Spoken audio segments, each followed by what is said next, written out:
Hello, Gorringes are on view yet again, this time for our sale on the 9th of May, which we are dedicating to the memory of Julian Dawson, much loved and cherished auctioneer with Gorringes for many years prior to that on his own, down at the Lewis Cattle Market, and everyone will tell you stories about Julian and what a character he was. Anyway, memorial sale, we're donating percentage to Alzheimer charities as a result of it, but have a good look, have a look online, there's a write-up about his obituary up there as well. Great catch, Julian, but we all miss him. Anyway, on to the sale. Julian would probably approve of this because it's not a bad piece of antique furniture, is it? That's a, look at this turning, sort of suggests 1840, 1850, early Victorian. Mahogany hat stand, did once have a rail or retainer for walking sticks, that's now missing. It's lot 1188. Otherwise, what else is in the sale? Well, how about this lovely sofa? This was in before and was actually purchased by a client who then found it was too big for where they wanted it to go. So here it is back again, lot 1189, lovely tweed sofa. Estimate, I think it's going in at 600 to 800. There we go, so that's that. Let's carry on through, see what else we can find. Such as, oh no, I think we sold that. Or have we? No. No, we haven't. Look, 1620. There we go, an underground sign. That's so cool. Everybody needs one of those. It is quite fun, isn't it? Yeah. Good size. Then, going through, we walk through the sale, which is currently going on at the moment. Hi, Christine. There's Christine. Look, here, I'll show you something. Look, here we go. Look at that. Lot 315 in there. That just sold for £3,000. There we go. And the estimate on there was about 100. The estimate was a lot less than that, It but was a the lovely online surprise. bidders decided it was worth more than we and the vendor had thought, as can often be the way, and we all, Nice well, surprise. vendors particularly, all like those nice surprises. So what have we got coming up on the 9th, as well as the furniture? These caught my eye, decorative items, but nicely decorated. These Chinese lamps, modelled, mounted as lamps now, were ginger jars, some damage. Lot 1398. Keep your eye on those, they might do okay. Do you like chocolate? If so, lot 1400 might be for you. There we go, Bourneville, the dark chocolate, of course. Bourneville chocolate, rather nice old enamel sign, mounted onto a bit of board backing at the back there to keep it intact because it's had a nice active life. Lot 1400 there. So that's the chocolate ration for today.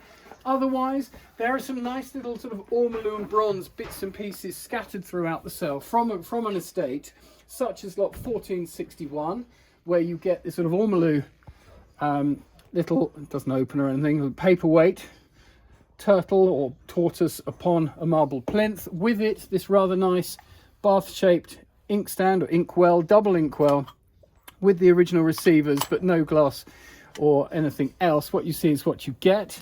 That's lot 1461. You'll see other lots through. This is lot 1463, another sort of, I suppose this is an inkstand. I mean, some of these are a little bit sort of made up from old bits and pieces, but still, you get those two pieces together in the lot. All the estimates quite sensible on that ownership, so plenty to look at there. Here's quite a finely cast bronze. Lot 1468 has just caught my eye. I think the detail on that is just a little bit better than average. It's not the best, but it's quite nice. It's after Samson. Lot 1468. A bad looking thing that, with his detached sword there. Same job as I mentioned before. This probably French, I guess, match tidy. You keep the vestas or matches inside there and you strike them on the post there. That's 1469. Good fun, that. We might look at some pictures in due course. Here's a nice, looks like a toilet door lock. And you have to put a coin in and then you can Lockerbie and Wilson, the Tipton lock. It doesn't appear to be a key for it. I guess it's just a bit of fun, stick on the outside of the loo or something, but lot 1414, there we go. Otherwise, great fun, as ever. What else did I see around here? I was having a little look earlier. Well, but again, I'm waffling on about this job a lot, but here's more sort of, you know, this desk type aneroid barometer mounted up. I mean, that's not, it didn't start life like that. That's a standard Edwardian wall-mounted barometer that's had these mounts applied, but it makes it look pretty showy, doesn't it? Lot 1410. You've got the Sphinx there, 1407, and things like these curtain tie-backs. You've got a pair there. Oh, they're quite They're striking. quite striking, aren't they? Yeah. And then you've got a two. You haven't got.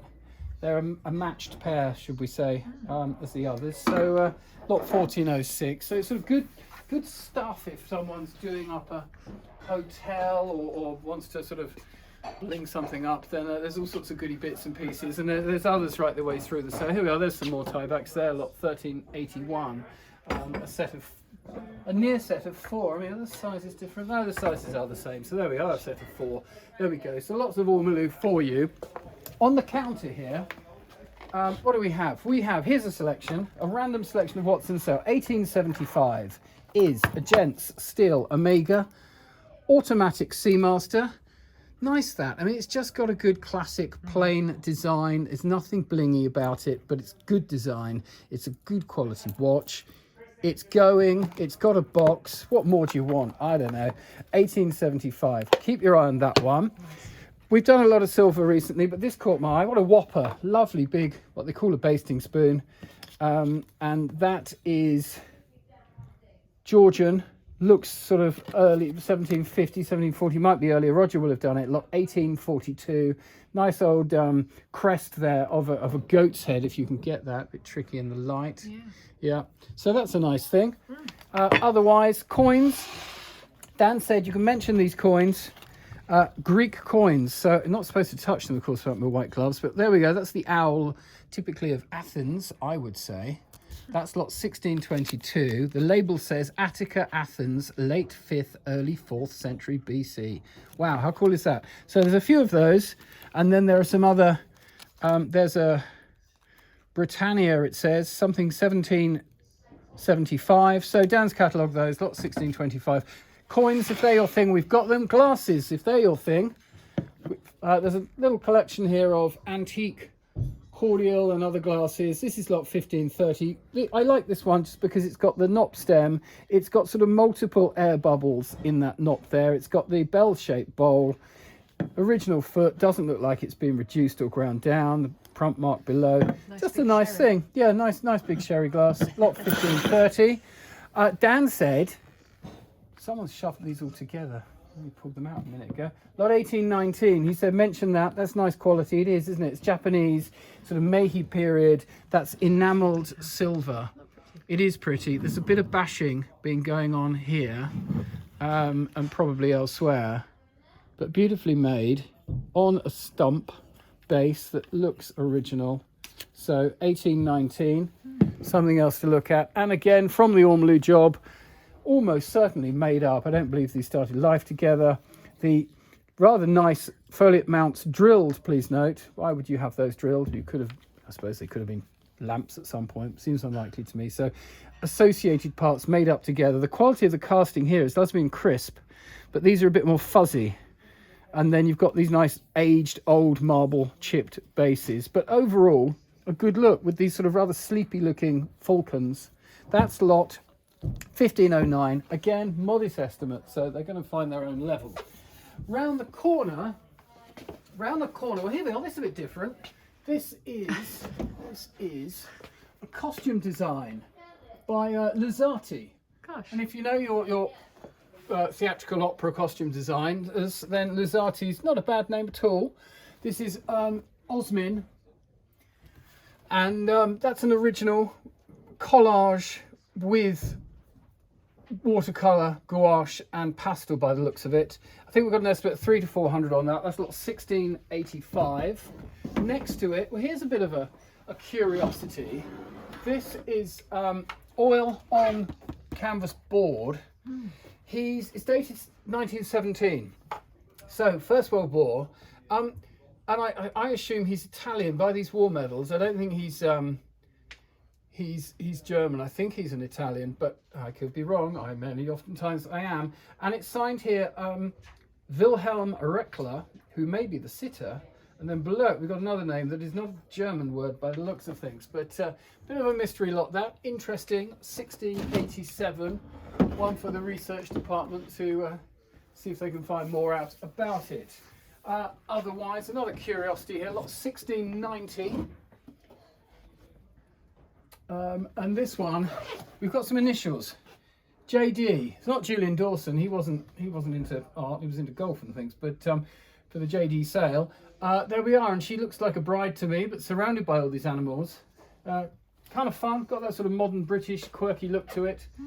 I think the estimate's around about 100, 150, something like that. So there we go. Here we do know who did these. Sir Hugh Casson. Always a good name. Two local scenes. There's Newhaven Harbour and there's the Vaux Railway at Brighton. Both initialed by Casson. Not too faded because his works do tend to fade.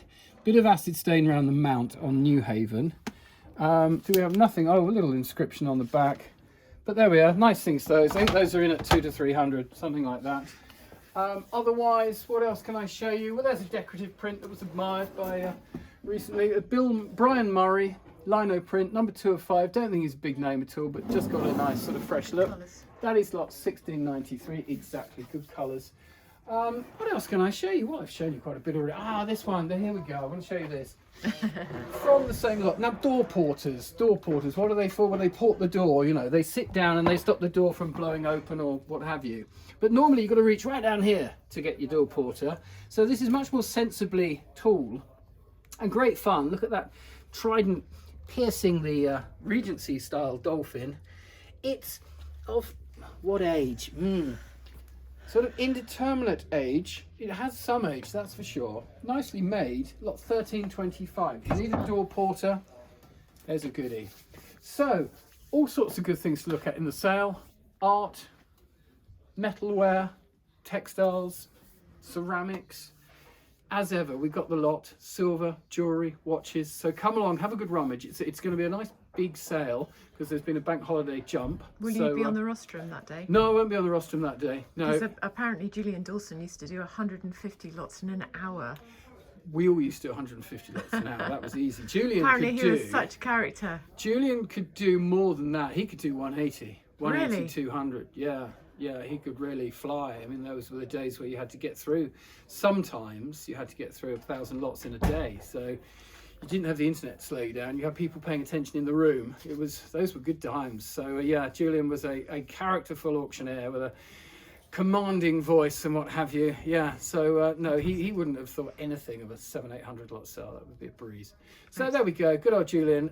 Nice to remember him to everyone. We look forward to seeing you at the sale or over the internet anyway. Thank you very much.